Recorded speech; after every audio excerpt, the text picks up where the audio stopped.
The following is produced by 5 Star Productions USA, which is solely responsible for its editorial content.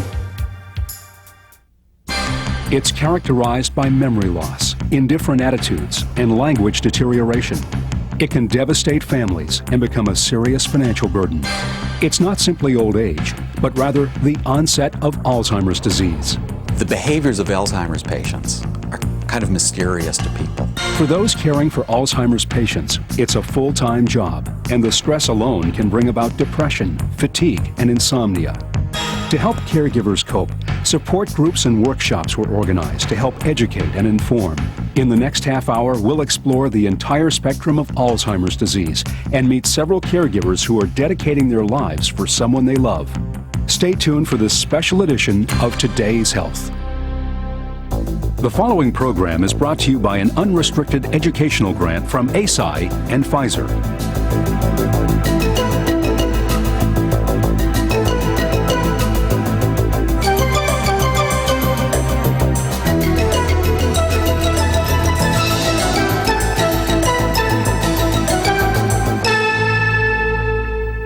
Sometimes the disease can be as difficult for the caregiver as it is for the patient. It's especially true with Alzheimer's disease. It can be just as devastating to care for a loved one who's deteriorating before your eyes as it is to have the disease itself. Hello, I'm Faith Daniels, and this is Today's Health. In this special edition, we will focus on Alzheimer's disease from the perspective of the caregiver and the families of those afflicted.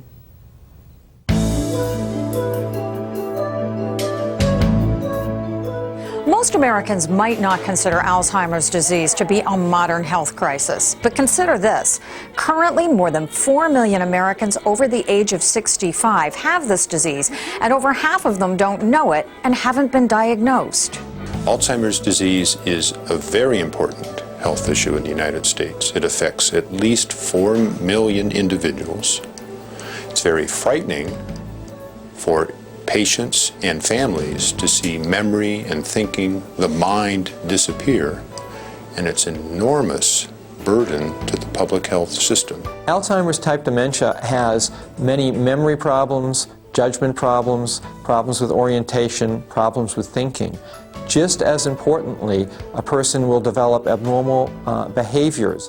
Although there's no cure for Alzheimer's, early detection and diagnosis of Alzheimer's disease are extremely important because they can give the family time to make the proper financial, medical, and legal plans for the future. The early diagnosis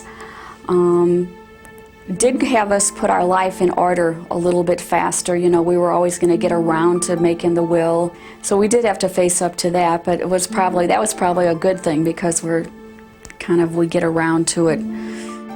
We're trying to inform people that these early warning signs should be detected and diagnosed early so that effective treatment can be started at the earliest possible time. Too often, the early warning signs of Alzheimer's disease are overlooked as signs of normal aging. This can make early detection difficult unless you know what to look for. Typical early signs are repetition, asking the same question that perhaps was answered just a few minutes before, misplacing items without being able to retrace the steps to find it independently, and having difficulty with everyday activities. One of my coworkers says, he said to me, Al, you know what you're doing, you know, and I said, what do you mean? And I couldn't put a bolt on a nut. I think we look at each day a little bit different. You know, they laugh about, stop and smell the roses. And I think we do that a little bit more. There's a support there, and I think there's, I don't know, it's just love. Finding the strength to keep going is often a challenge for caregivers.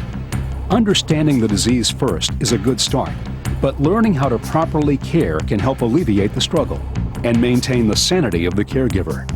Coming up, we'll see how a little education can give rise to a lot of rewards.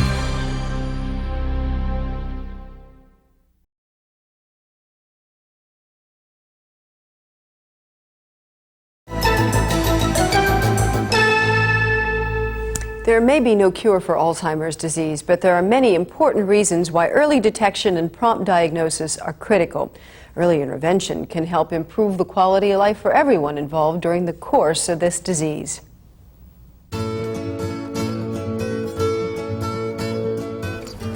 When it comes to Alzheimer's disease, you cannot underestimate the importance of early detection. Early treatment can yield significant benefits. We're trying to prevent the progression of the disease.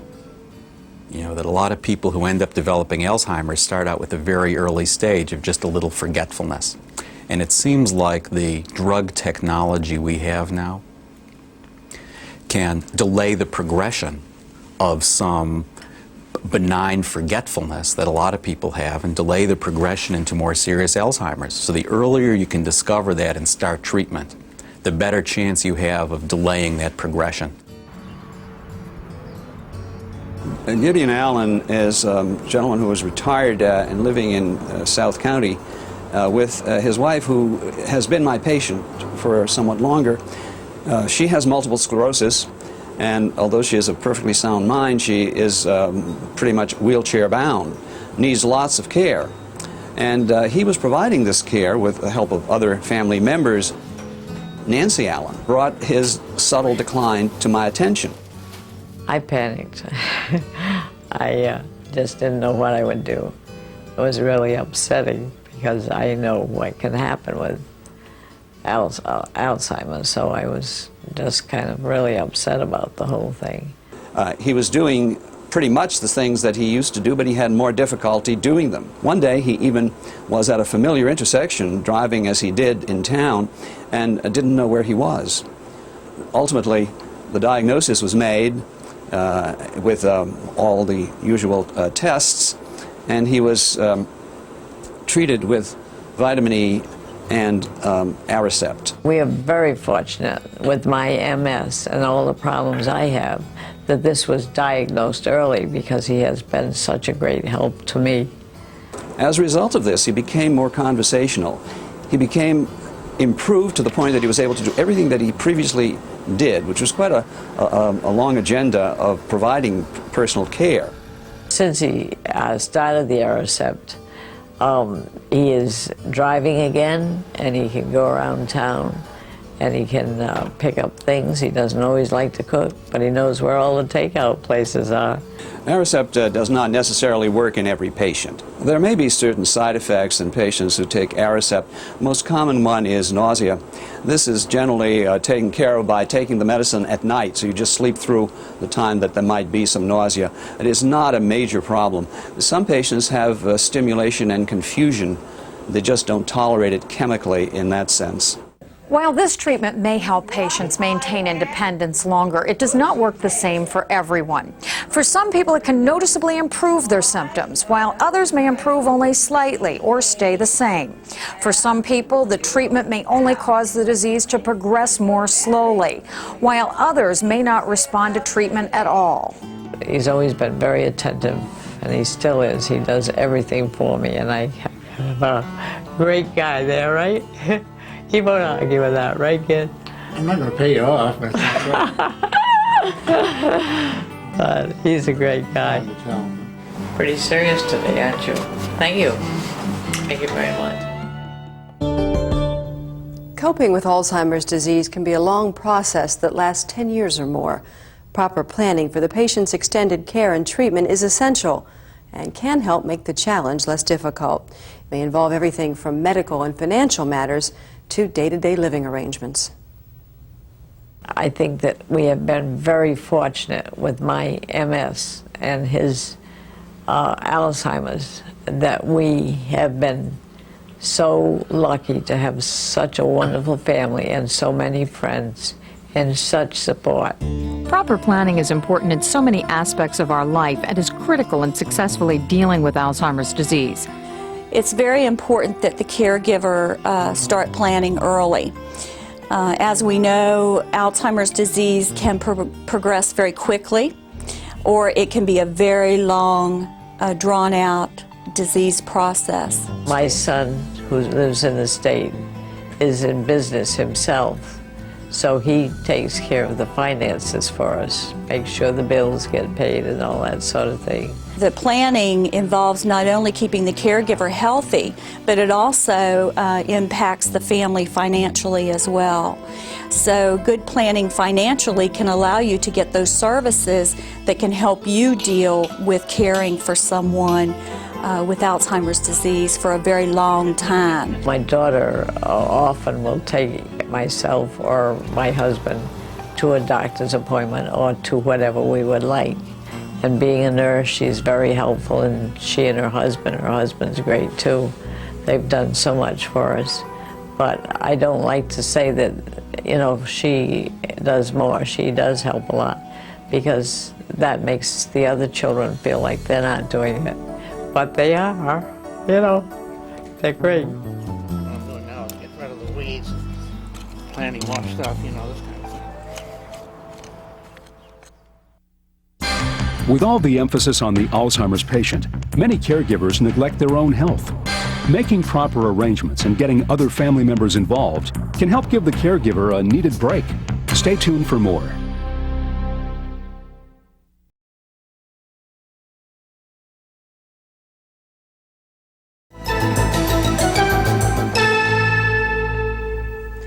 Alzheimer's disease may strike one individual, but it really affects the lives of everyone involved, especially the primary caregiver. The caregiver's role is indispensable in the care and treatment of a person with Alzheimer's. It can be a difficult job that often changes the caregiver's life dramatically.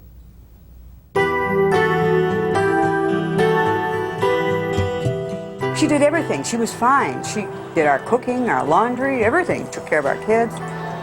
It just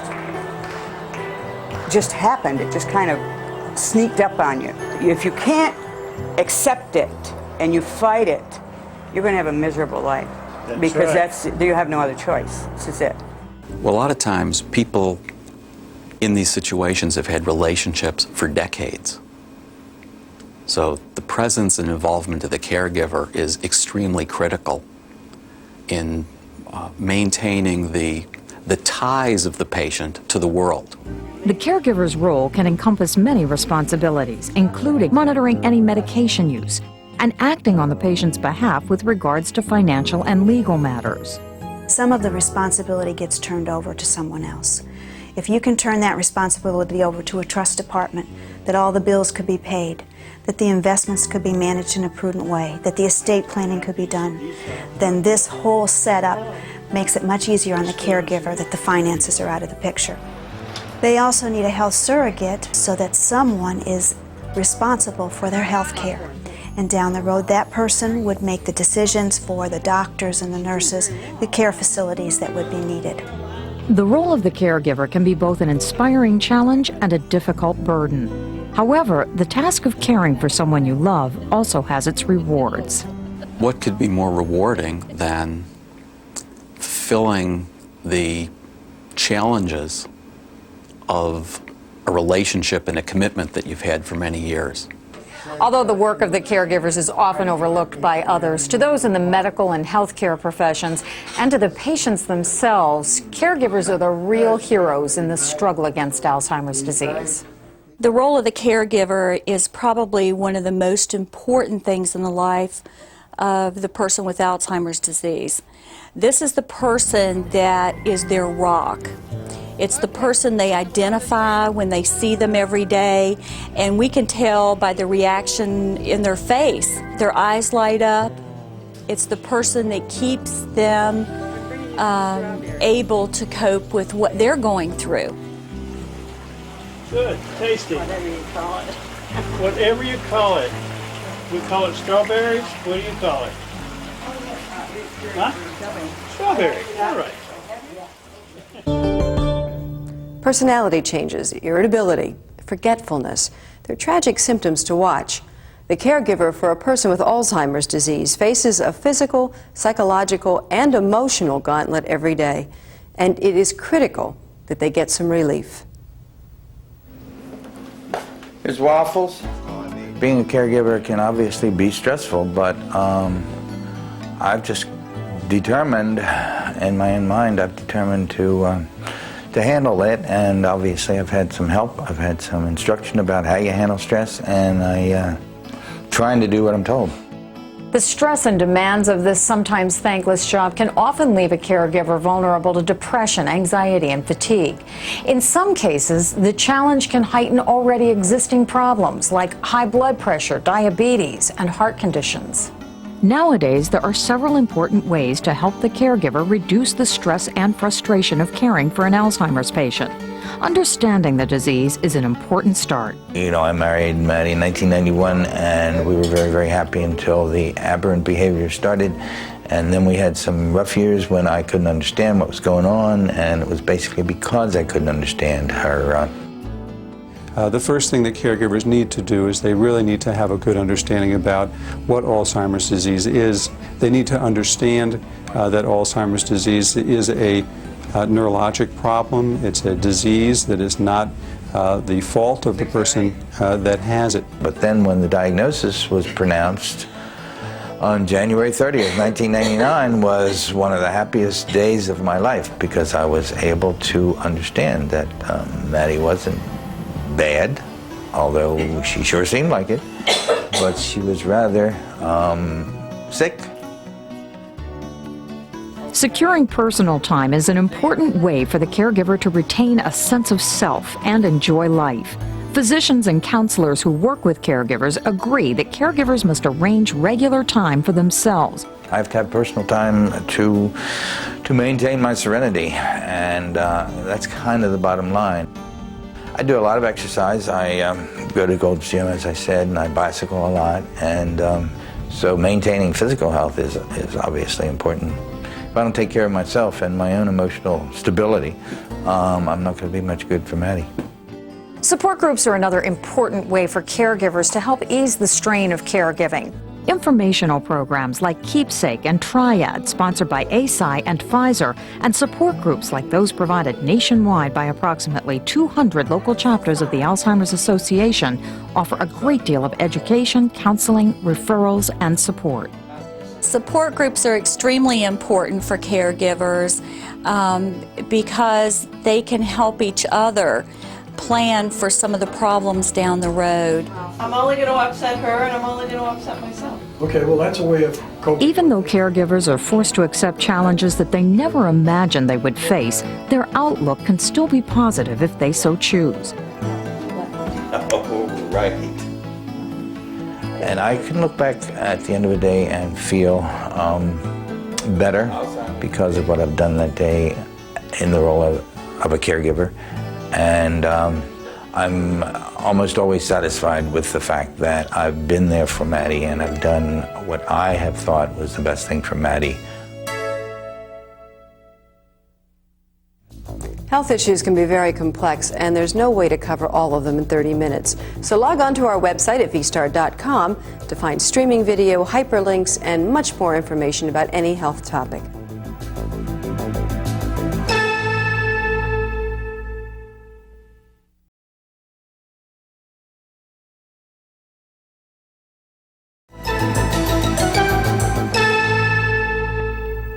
Coping with Alzheimer's disease is a day-to-day challenge. Every day can be different and bring different obstacles. Let's take a closer look at a typical day in the life of a person with Alzheimer's, the caregiver, and the family involved.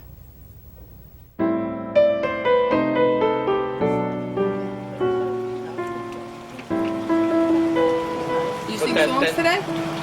Sing songs today? I get up in the morning early, which is about 5 o'clock, and I come out of the room to check on Aunt Eleanor and to see if everything in the house is fine. Aunt Eleanor usually is up and dressed, ready to go, because she goes to daycare center. When Eleanor arrives, she goes directly to the kitchen and volunteers setting up the dining room. She gets breakfast prepared. Then she follows the other members into her group activities, such as current events, exercise, trivia, discussion group. Then she leaves those groups and volunteers in the library, in the laundry room, and also in the kitchen. She's our #1 member volunteer. My day consists of opening a business, and we're there from 8 to 8.5 hours. We come straight home. From there, see if everything's fine, and then I start dinner. I'll tell you, and I hate to say because my husband's listening, I think it strengthens me towards him because he's the outsider. And he had he took a lot in. Poor guy married into this family, I mean. With the whole family chipping in and helping out, it's like, gets everybody together. We all feel good about it. We have our good days, we have our bad days, but all together it makes it a family. It's not like you get in your car and you drive away, because you know you can't do that. You know, there's people here that are depending on you one way or another. A few times when I have put her to bed, and she says, "Can I kiss you goodnight?" And she kisses me goodnight, and she'll turn around and say, "You're my angel." I do because I love my aunt very dearly. Sometimes it's a burden, and I do it all because I love her, and she would do it for me if the tables were turned. Family means a lot to me because family is a very big help to me. Sometimes I can't do it all, and we all share. And by sharing, it makes it a little lighter for everybody as an individual. And I would do it again. I really would.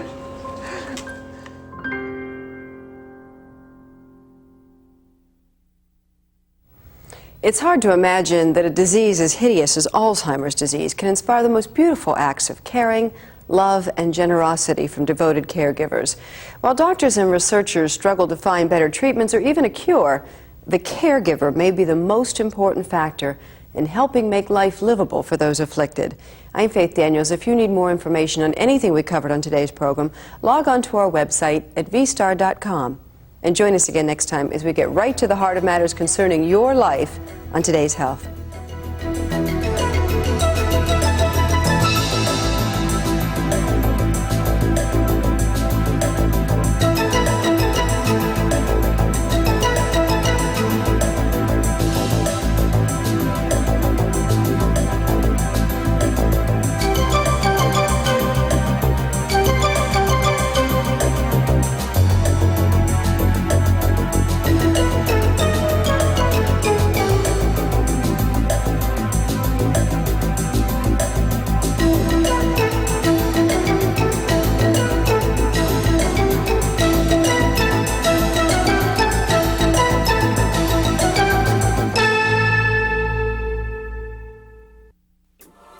This has been a presentation of 5 Star Productions USA, which is solely responsible for its editorial content.